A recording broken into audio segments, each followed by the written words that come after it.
Bate-papo das 6. Oferecimento Uniscan, diagnóstico por imagem. Rio Doce Radiologia. Unicor.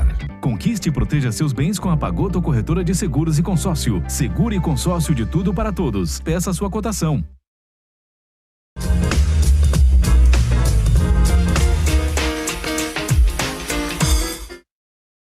Boa noite, está começando mais um bate-papo das 6. Meu nome é Lorena Bassi Capucho, eu sou psicóloga clínica hospitalar e hoje a gente vai falar sobre um tema muito importante. Precisamos falar sobre endometriose. Aqui comigo, a doutora Bárbara de Castro Alves, ginecologista e obstetra. Seja muito bem-vinda, Bárbara, para esse nosso bate-papo de hoje. Olá, Lorena. Ei, Thaís. Ei, pessoal. Primeiro, quero dizer que é um prazer estar aqui de novo. E falar que a endometriose, apesar de ser um tema que abala, uma doença que abala muito a nossa qualidade de vida, ele ainda é muito pouco falado, né? E diagnosticado, como a gente vai falar daqui a pouquinho. Então, a gente conseguir dar voz a esse problema é uma coisa muito gratificante. Então, obrigada pelo convite. Eu que agradeço por você ter topado dividir essa bancada comigo aqui hoje. Aqui comigo também hoje, a nutricionista Thaís Duarte. Seja muito bem-vinda, Thaís. Oi, Lorena, boa noite. E aí, doutora Bárbara, boa noite. Muito obrigada pelo convite. Eu acho tão legal a nutrição estar fazendo parte, né?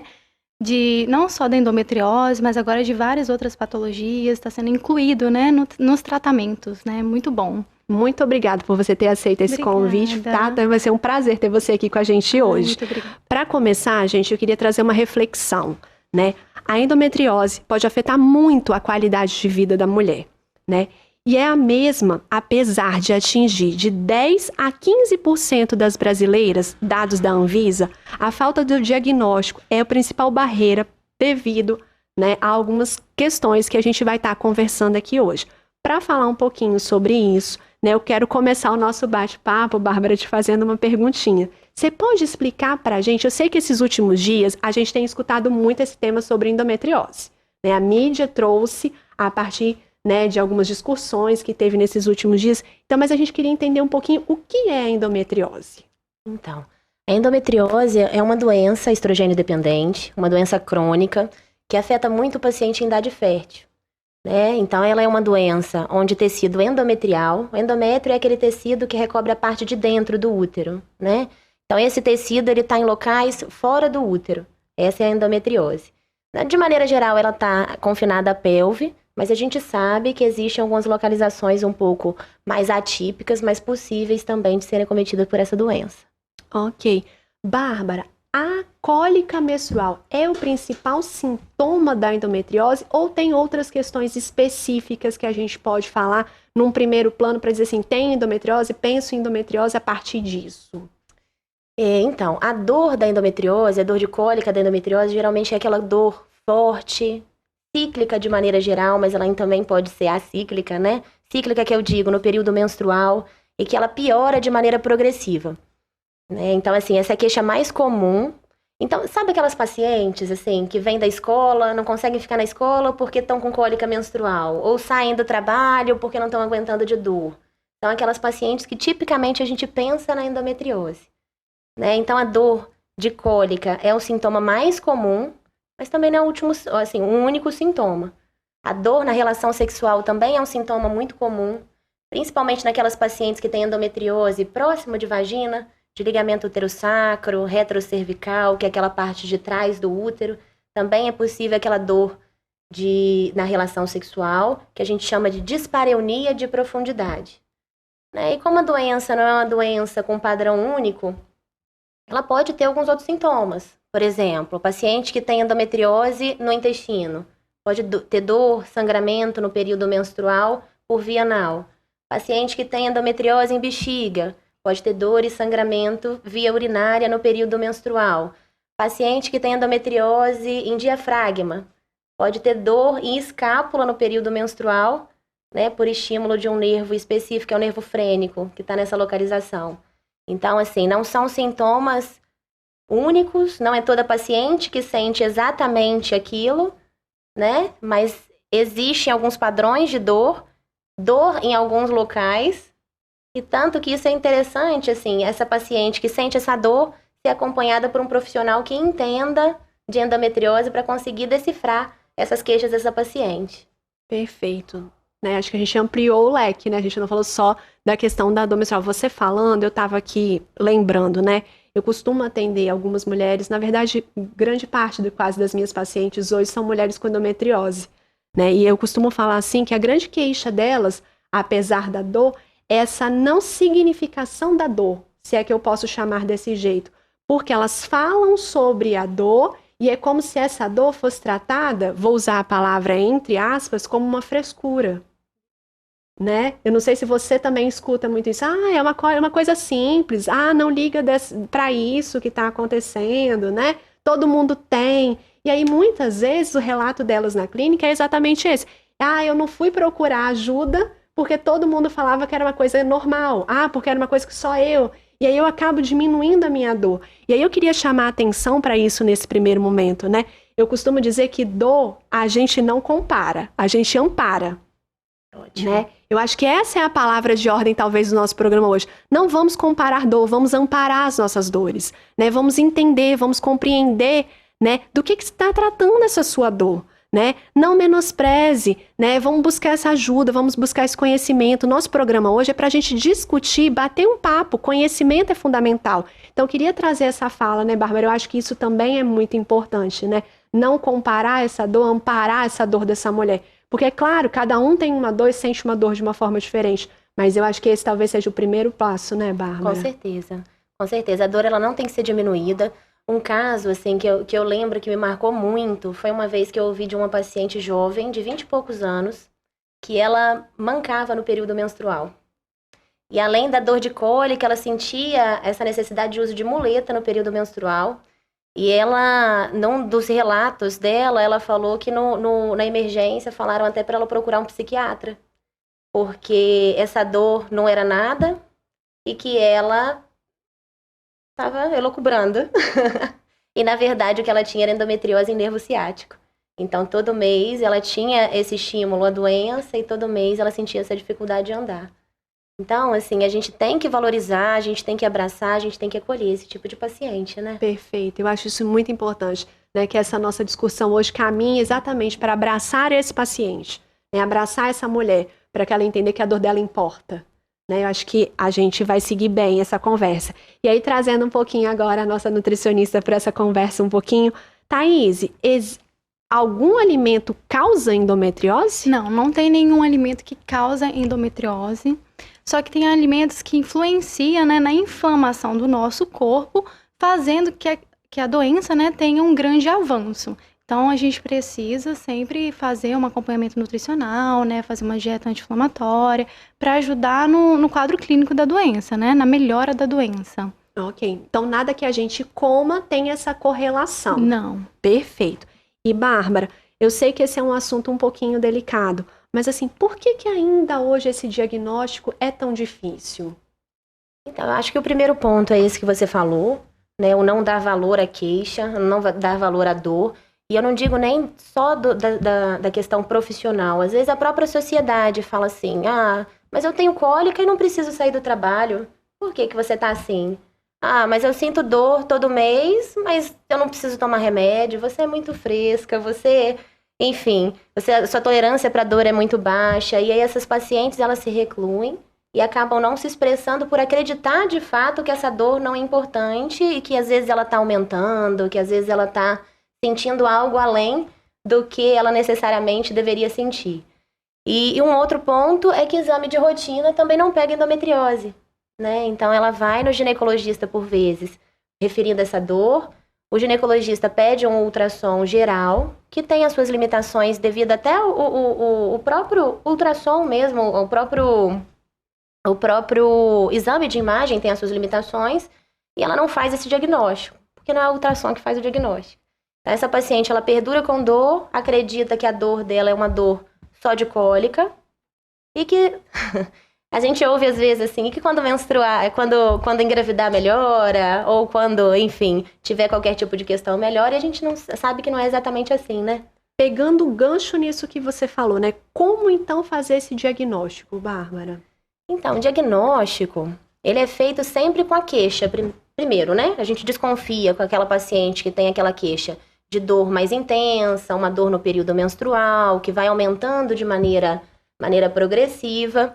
Então, a gente já suspeita. E um bom exame físico, né? O exame físico com toque vaginal, com especialista, ele vai conseguir identificar grande parte das lesões mais distais, né? Mais próximas da vagina. Associado a isso, né? A partir da desconfiança da endometriose, a gente faz alguns exames específicos, ou ultrassom com preparo intestinal, ou a ressonância magnética, e aí a gente consegue fazer esse diagnóstico. Perfeito. Thaís, tem algum alimento que aumenta a dor? Sim, existem alguns alimentos que inflamatórios, né? Como o consumo de álcool, industrializados, alimentos ultraprocessados, refinados, o açúcar. Esses alimentos, ele contribuem por uma inflamação do nosso corpo, isso gerando e aumentando a dor, né? Desse paciente. Por isso tem que ser eliminados esses alimentos na dieta do paciente. Ok. Tá bom? E, Bárbara, essa é uma pergunta que veio até, né, pelas redes sociais, né? Mulheres que a mãe tem endometriose, têm realmente mais chance de ter endometriose também? A Bárbara brincou que eu tinha feito essa pergunta para mim.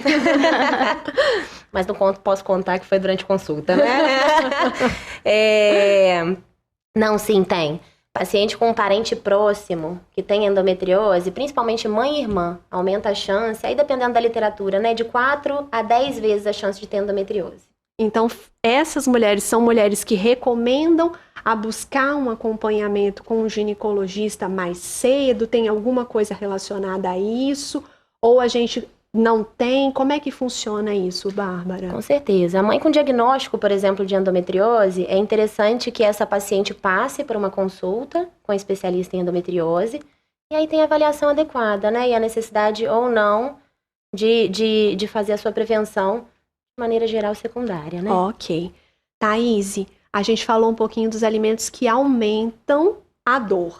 Você pode falar pra gente agora se existe algum alimento que diminua a dor? Sim, claro, existe alimentos que ajudam, né, a aliviar a dor, né?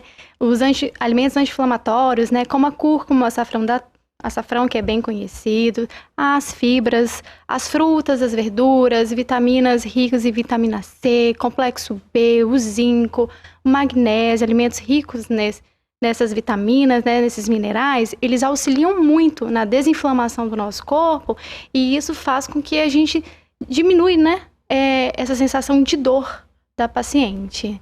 E eu acho interessante, assim, que em um passado recente, a gente falava muito só sobre tratamento hormonal, como base única desse tratamento, desse acompanhamento, e hoje a gente vem falando muito da questão da equipe interdisciplinar e da necessidade do acompanhamento em conjunto de nutricionista, de fisioterapeuta pélvico, de psicólogo, que por vezes, você sabe muito bem, né, que na maioria das vezes esses pacientes, até pela própria dor pélvica crônica, elas abrem quadro de ansiedade, um quadro mais depressivo.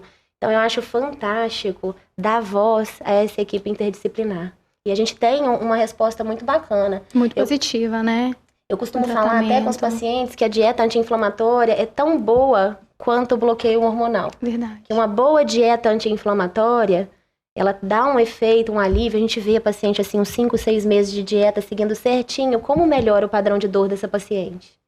Eu acho isso interessante, a gente discutir que esses não são pacientes para um único profissional, né? O quanto que essa rede de apoio facilita o entendimento dessa mulher e flui melhor no seu diagnóstico e tratamento.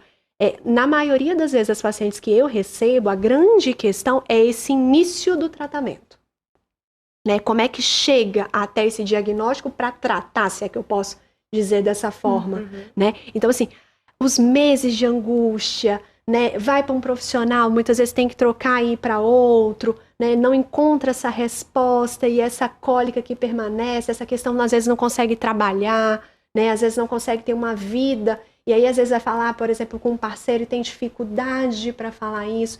Então, como que eu sinto essa necessidade de ampliar essa discussão? Eu acho que Thaís também deve encontrar essa experiência, né? Já que Bárbara trouxe, vamos jogar essa bolinha uma para outra. Como é que você sente isso na clínica também, Thaís? Não, então, tem muita dificuldade, né? As pacientes, a gente precisa ouvi-las, né? Como você falou, ninguém não é bom sentir dor, né? Então a gente tem que ter empatia pela dor do outro, entendeu? Tenho que entender a dor dessa pessoa. Eu preciso me mostrar à disposição, que ela não está sozinha, entendeu? E a alimentação, a gente não trata somente a endometriose. Quando a gente recebe um paciente desse, a gente trata ele como um todo. A gente vê como que está o estômago do paciente, se está tendo uma digestão. A gente vê o funcionamento do intestino, que é extremamente importante, principalmente para o paciente que tem endometriose. Se esse intestino está funcionando, se está constipado, porque se tem uma constipação, não está recebendo os nutrientes necessários, as vitaminas que auxiliam nessa inflamação. Então, a gente tem que ver o paciente como um todo, né? A gente trata ele como um todo.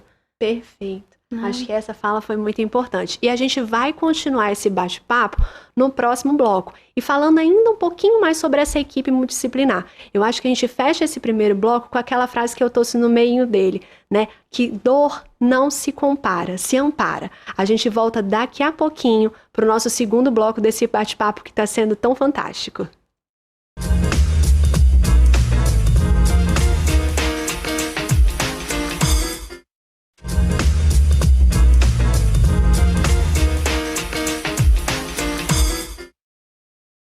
Voltamos com o nosso bate-papo das 6. Meu nome é Lorena Bassi Capucho, sou psicóloga clínica hospitalar e hoje a gente está aqui falando sobre um assunto tão importante. Precisamos falar sobre endometriose. Aqui comigo a doutora Bárbara, ginecologista e obstetra, e também a nutricionista Thaís discutindo sobre esse assunto.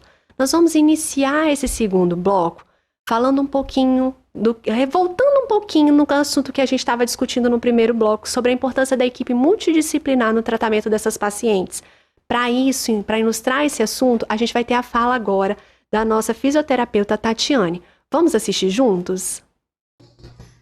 A endometriose é um processo inflamatório que atinge a parte dos órgãos pélvico e intestinal.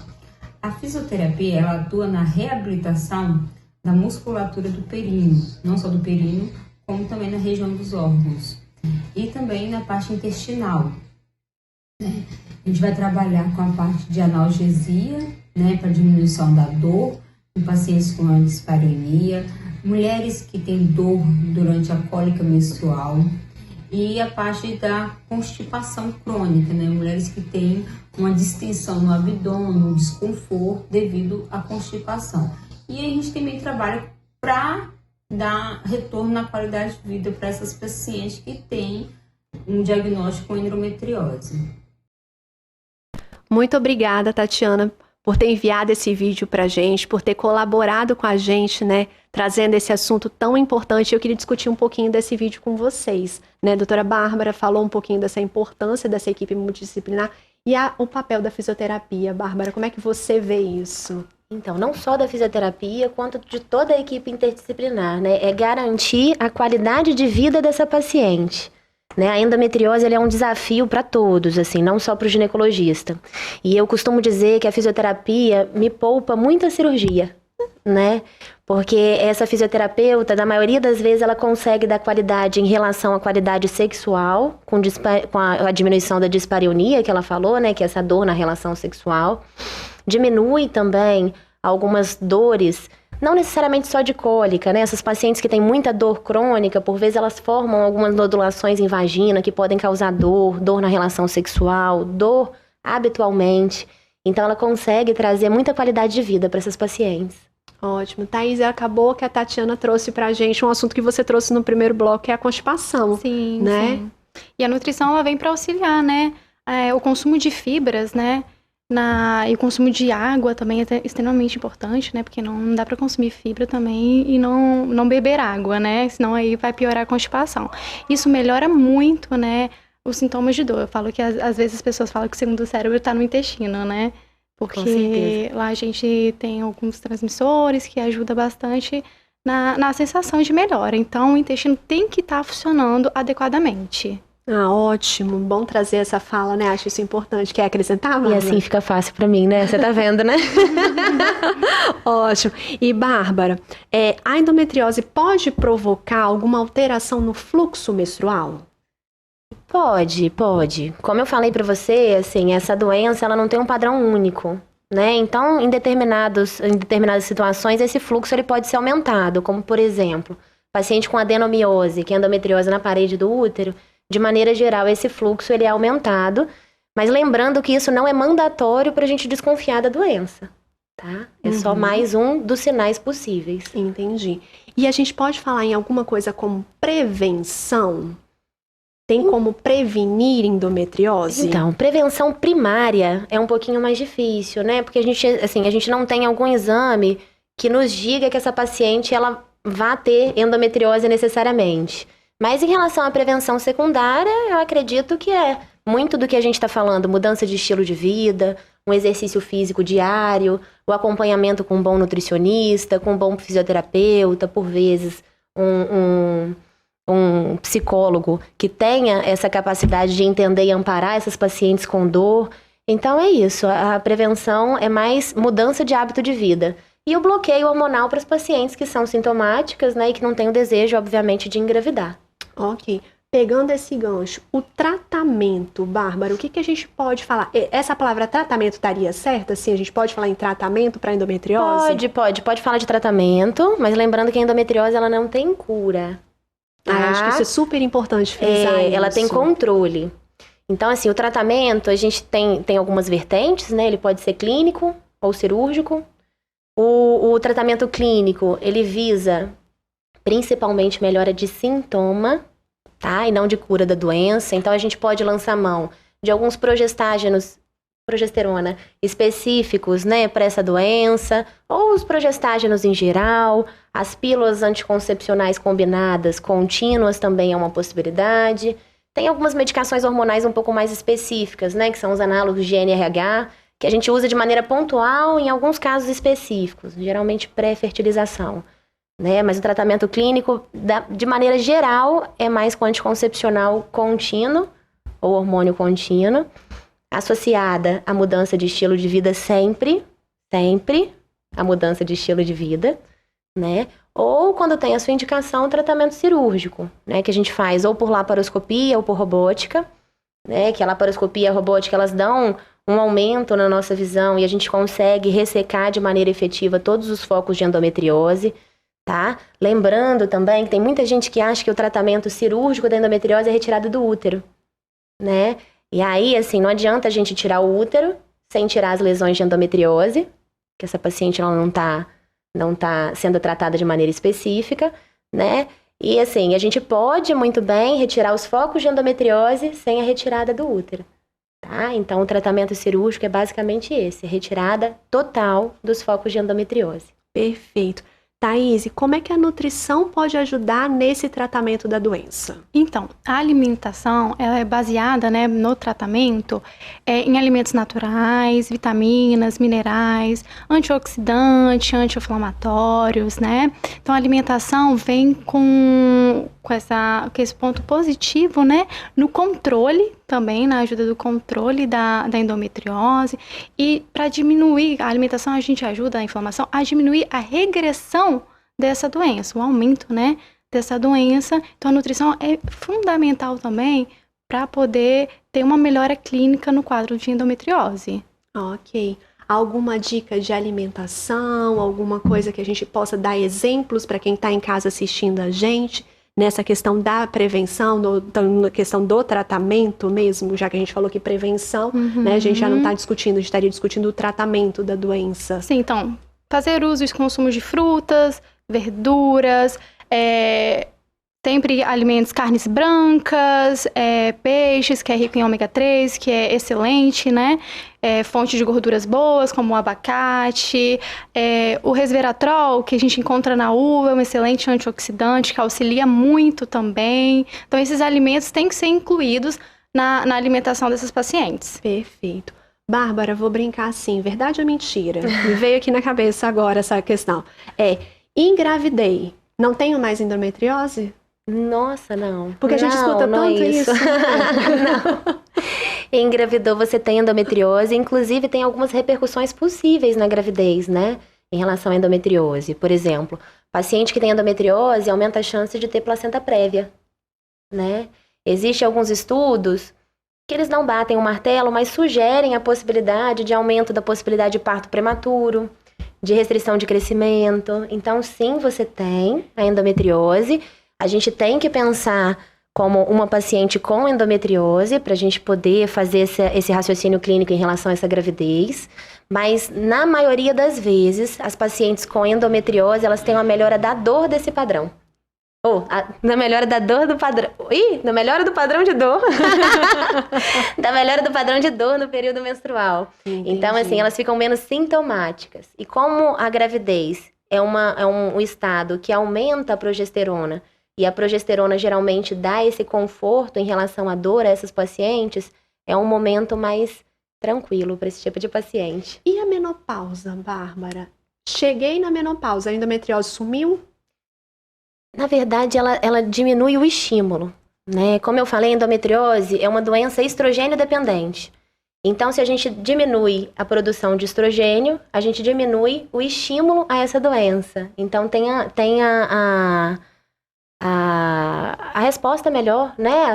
A paciente geralmente não sentem tanta dor, mas não tem repercussão, não tendem a ter tanta progressão de doença. É como se ela não fosse mais evoluindo, Bárbara? É como se ela não fosse mais estimulada. Entendi. Acho que isso é importante. Pouco estimulada. Né? É porque tem algumas questões específicas. Por exemplo, a paciente que é mais obesa, ela tem a conversão periférica de estrogênio. Então, pode ter esse estímulo em relação à produção periférica de estrogênio na lesão. Mas são situações menos comuns, né? Entendi. Quer trazer alguma coisa, Thaís, a respeito dessa questão, né, desse ganho de peso, né? Como que isso é importante, esse controle? Né? Eu tava vendo que você tava aqui assim. Então, é bom, né, a gente falar sobre isso, que a obesidade, né, como que influencia negativamente, né, não só para a endometriose, para as doenças cardiovasculares, para o diabetes.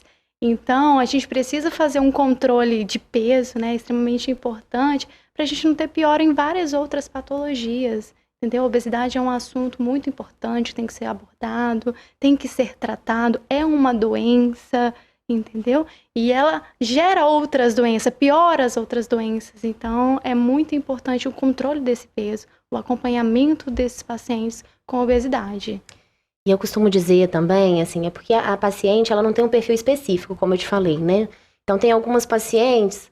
Por exemplo, a mãe com endometriose, eu tenho dor de cólica, a minha ressonância não apareceu endometriose. E aí? E aí? E aí? E aí? Mudança de estilo de vida. Eu costumo dizer, inclusive, que assim, se não for para endometriose, é para vida. É pra vida. Então, assim, vá num bom nutricionista, faça o seu exercício diário. Se tiver a necessidade, bloqueie a menstruação, se você tiver muito sintomática. E aí, assim, mudança de hábito de vida nunca é ruim. Né? Pra melhor nunca é ruim. Uhum. Então eu acho que faz todo sentido. Com certeza. Você estava falando sobre bloquear a menstruação. Aí a gente pensa no anticoncepcional. Anticoncepcional entra aí nessa de mentira ou verdade, né? Cura endometriose? Não, ela não cura. Ela, na verdade, hormônio é para sintoma. Então, assim, a gente usa o hormônio para aquelas pacientes sintomáticas. A gente melhora padrão de dor. Mas não necessariamente cura a doença. Ok. Uso contínuo de anticoncepcional por um longo período. Alguma consequência, Bárbara, para isso?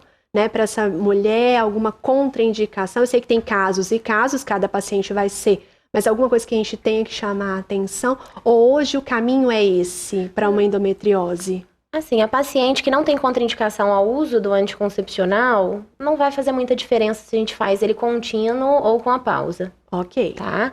Então, assim, a gente usa ele de maneira contínua na situação da endometriose, porque uma das questões de fisiopatologia da doença é o que a gente chama de menstruação retrógrada, né? Então, como eu falei, endométrio é aquelas células do tecido que estão cobrindo o útero, né, o útero por dentro, que todo mês, por ação hormonal, ele prolifera e descama em forma de menstruação.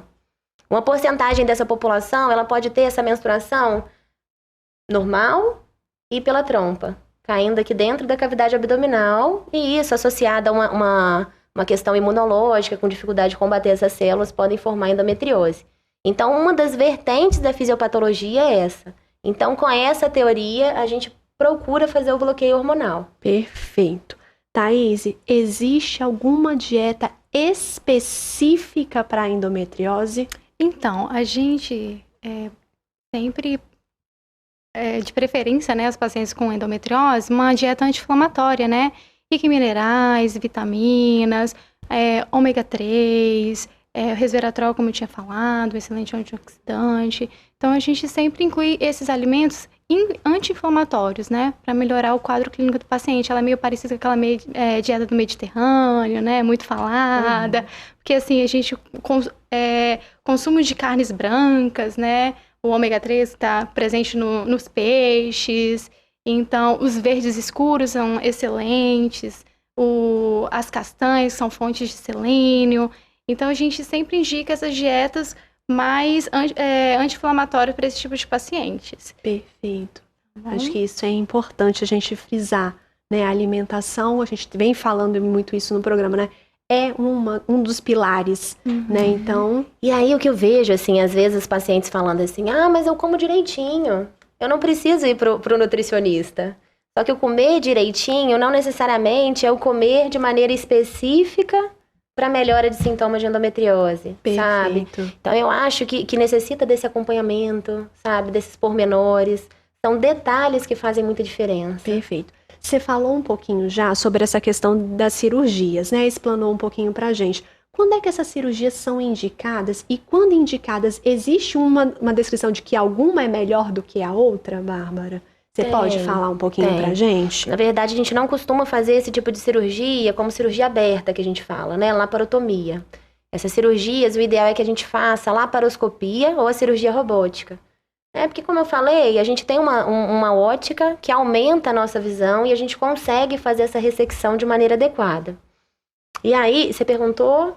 Se quando é indicada a cirurgia, existe alguma que é melhor do que outra. Tá. Tem 3 indicações clássicas da cirurgia. Na verdade, assim, as pacientes com endometriose, a minoria a gente opera, tá? A maioria a gente consegue levar bem com o tratamento clínico. E as principais indicações, né, são: a paciente tem infertilidade, sem outra causa aparente, tem endometriose, é uma boa candidata à cirurgia. A paciente tem endometriose em algum órgão importante, por exemplo, ureter, que pode ocluir, né, e da hidronefrose. Paciente com endometriose intestinal, que faça suboclusão intestinal, paciente com endometriose em apêndice. Então, assim, essa é uma boa indicação de cirurgia. Ou aquelas pacientes que têm dor, a gente já fez vários tipos de tratamento clínico, ela não tem melhora da dor. Essa é uma boa indicação de cirurgia também. Ok. Thaís, e pra gente ir fechando esse bloco com chave de ouro, algum alimento que você diga pra gente assim, não consuma com endometriose, alguma coisa que a gente deva evitar? Industrializados, ultraprocessado, consumo de álcool, consumo de açúcar. A cafeína tem que ser totalmente controlada, então, assim, é recomendado umas 2 xícaras no máximo de café por dia. Então, a gente tem que evitar esses tipos de alimentos. Mas, assim, um grande vilão é o álcool. Piora muito a inflamação do corpo. O álcool e os industrializados, né? Aqueles chips, os embutidos, as salsichas, as linguiças, os miojos. Ok. Então, álcool seria um dos principais? É um grande vilão. Ok. Vamos fechar. Vilão, não seja o principal, mas é um grande vilão. Perfeito. Bárbara, para a gente fechar esse segundo bloco, alguma mulher com maior probabilidade de ter endometriose? Sim, assim, as pacientes que têm um contato, assim, como é uma doença estrogênio dependente, né, as pacientes que têm um maior contato com estrogênio, elas têm uma maior possibilidade de endometriose. Então, paciente que menstrua muito cedo, para de menstruar muito tarde, aquela paciente que deixa para engravidar lá um pouco mais tarde, tem poucos filhos, né, tem mais contato com esse estrogênio, ela pode sim favorecer a ter a endometriose. Associada também a essas pacientes que têm maus hábitos de vida, que eu te falei, né? A paciente com obesidade, ela converte mais de maneira periférica, né? Produz mais a estrona. Então, tem também essa possibilidade de aparecimento da endometriose. Perfeito. O bloco passou que a gente nem viu, né?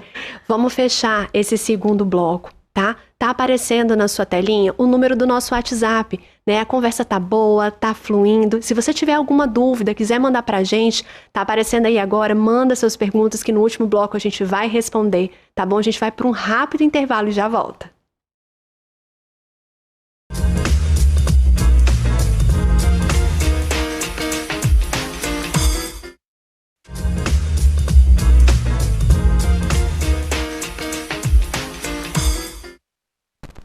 Voltamos ao nosso bate-papo das 6. Meu nome é Lorena Bassi Capucho, sou psicóloga clínica hospitalar e hoje a gente está discutindo um pouquinho sobre o tema da endometriose. Precisamos falar sobre endometriose.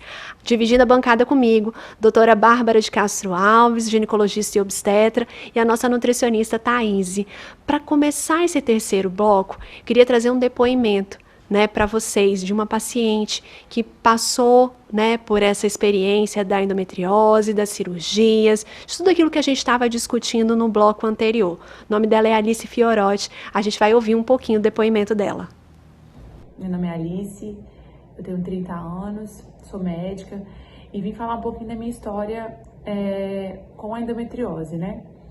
Eu tive o diagnóstico de endometriose no ano de 2018.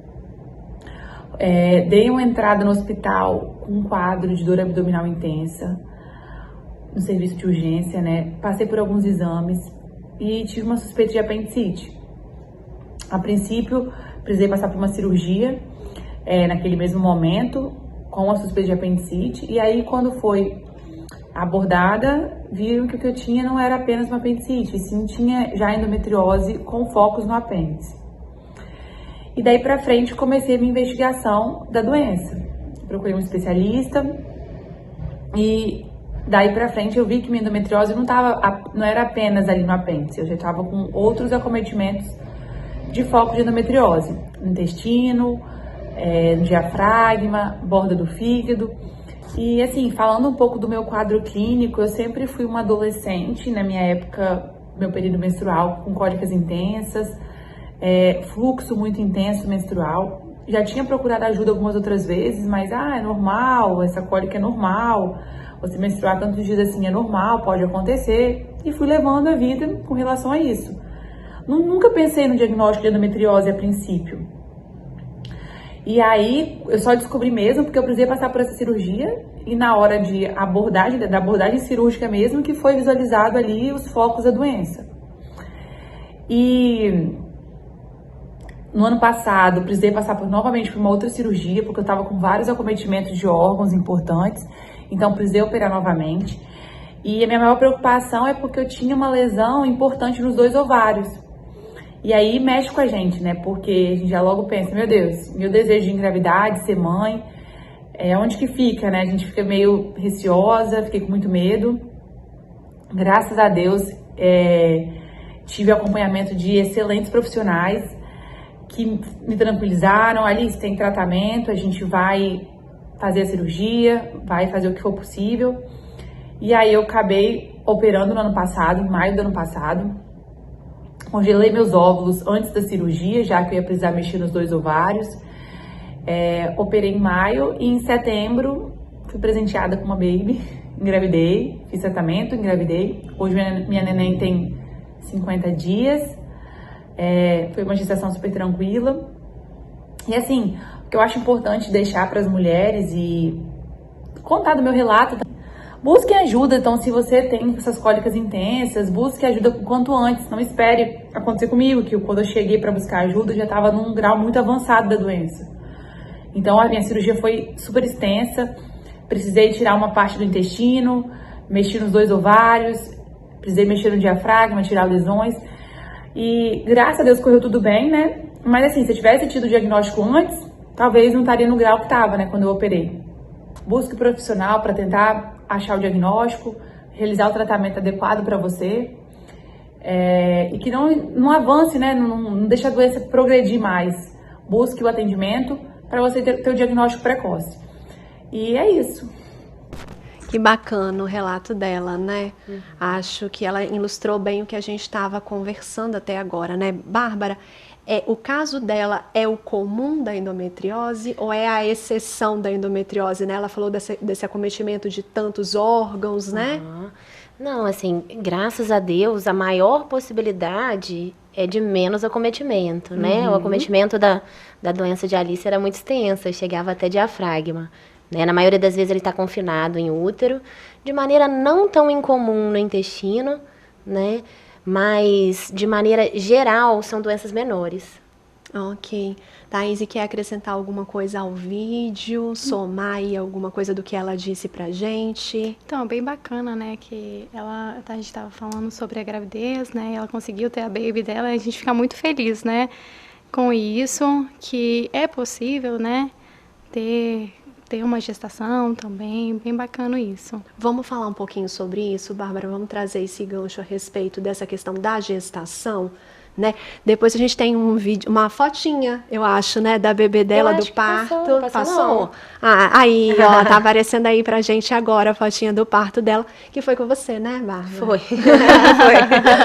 Então, você pode falar, eu acho que uma das grandes questões, né, para a mulher com endometriose, essa questão, será que vai ser possível gestar? Então, a endometriose, ela pode favorecer a infertilidade em 30% a 50%, né? Então, geralmente, essa é a maior dúvida e maior preocupação dessas pacientes. Mas hoje em dia, a gente tem vários tratamentos adequados, né? De maneira geral, a maioria delas consegue gravidez de maneira natural, mas as que não conseguem, a gente pode lançar mão da fertilização ainda, né? Então, a gente tem alguns artifícios para essas pacientes alcançarem a gravidez. Que bom. A gente fica feliz em ouvir isso e fica mais feliz ainda em poder ver, né, esse relato dela, dessa superação, né, desse momento difícil. Eu sei que ela está vivendo isso ainda, porque é um processo, é aquilo que a gente acabou de falar, não tem cura, né, tem uma melhora dos sintomas, mas de ver ela com a sua pequenininha no colo, então já faz toda a diferença, né. E Bárbara, continuando nesse gancho, como acolher essas mulheres com endometriose? Então, eu acho que o primeiro passo é fazê-las entender que essa dor não é normal. Porque essa dor não é só delas, né? Que a gente consegue auxiliar, amparar, fazer com que ela melhore, com que ela tenha qualidade de vida. E uma coisa que eu tenho o costume de fazer, inclusive nessa questão profissional, é que lá na clínica a gente reúne as pacientes com endometriose para um bate-papo. Então, junta os ginecologistas, nutricionistas, fisioterapeuta, até o cirurgião do aparelho digestivo, ele vai para a gente acolher, conversar e amparar essas pacientes. E é muito bacana, assim, elas têm uma interação entre elas muito legal, elas falam, nossa, mas eu sentia isso também, eu falava dessa maneira. Então elas sentem que não é só elas, sabe? Eu acho que esse é o ponto principal.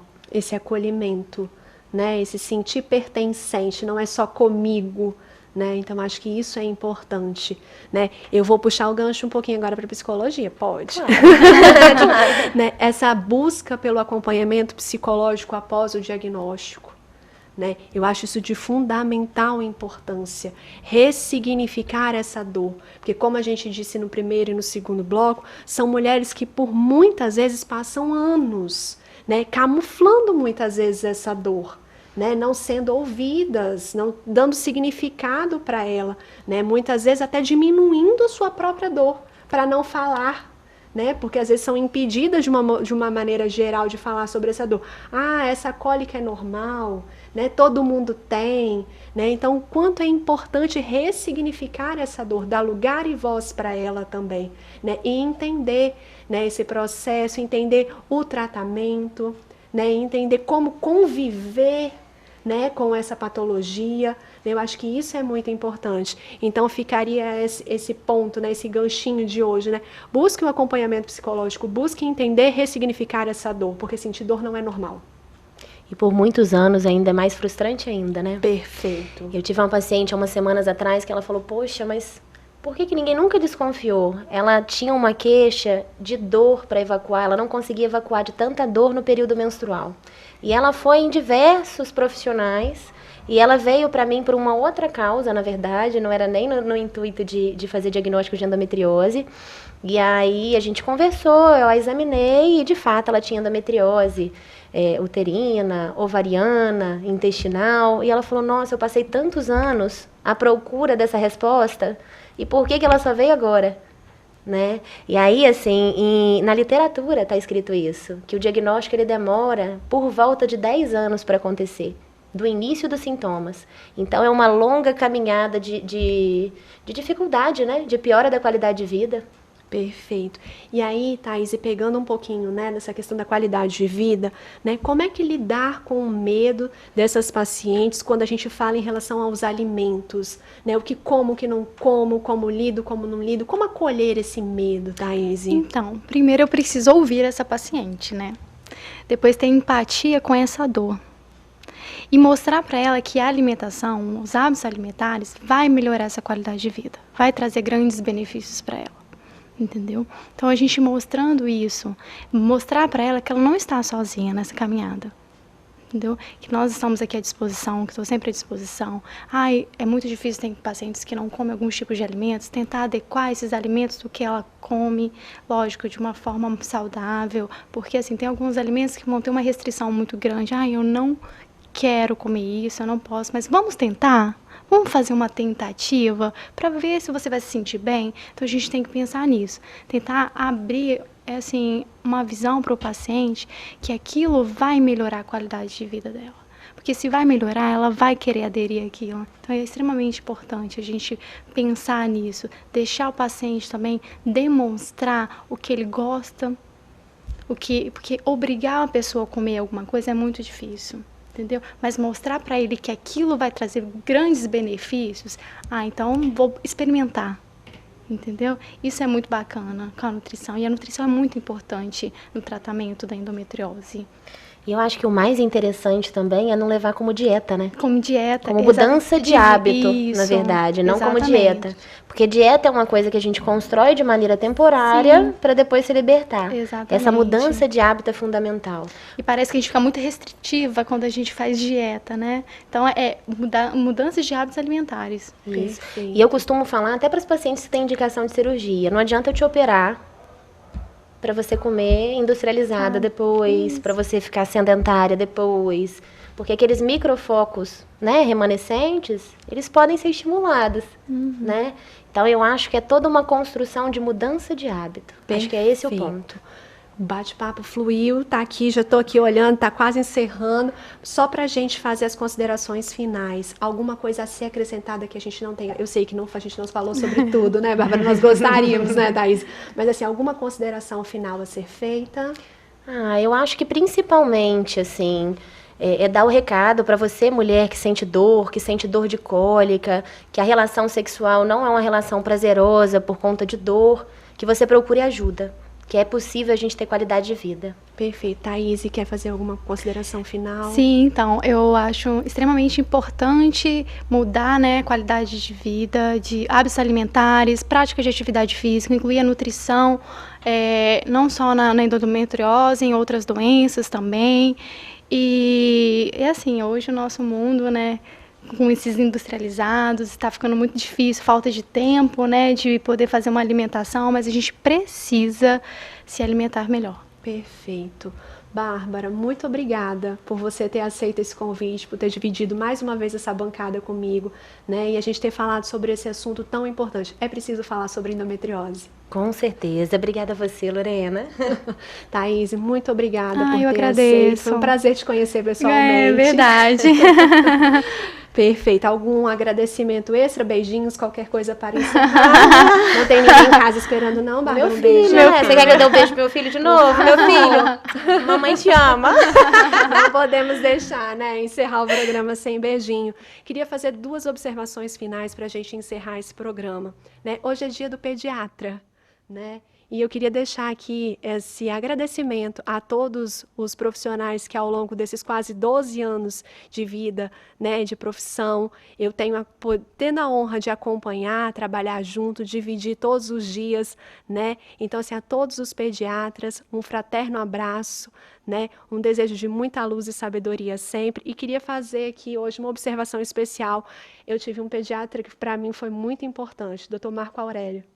Né? Eu tive uma experiência na infância não muito agradável, tive um problema grave, né? E graças a ele eu falo que eu estou aqui, graças a Deus e graças a ele. Então eu queria deixar o meu fraterno abraço e depois eu tive a honra, e o privilégio de poder, por 6 anos, dividir o espaço clínico com ele dentro de uma UTI infantil. Ele costuma brincar que ele não foi meu pediatra, não, tá? Ele diz que foi o pai dele, né? Mas, de qualquer forma, poder ter ele ali nessa presença é muito importante. E, para encerrar o nosso bate-papo de hoje, eu deixo uma frase para vocês.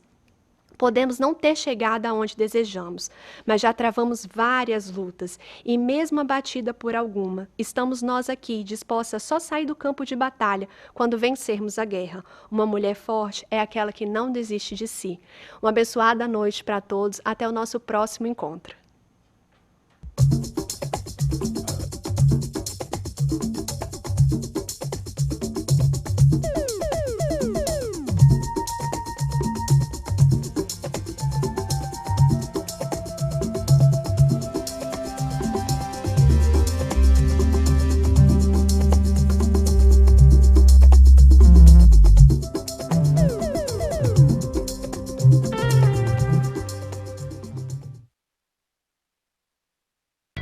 Bate-papo das 6. Oferecimento Uniscan, diagnóstico por imagem. Rio Doce Radiologia. Unicor. Conquiste e proteja seus bens com a Pagoto Corretora de Seguros e Consórcio. Seguro e consórcio de tudo para todos. Peça sua cotação.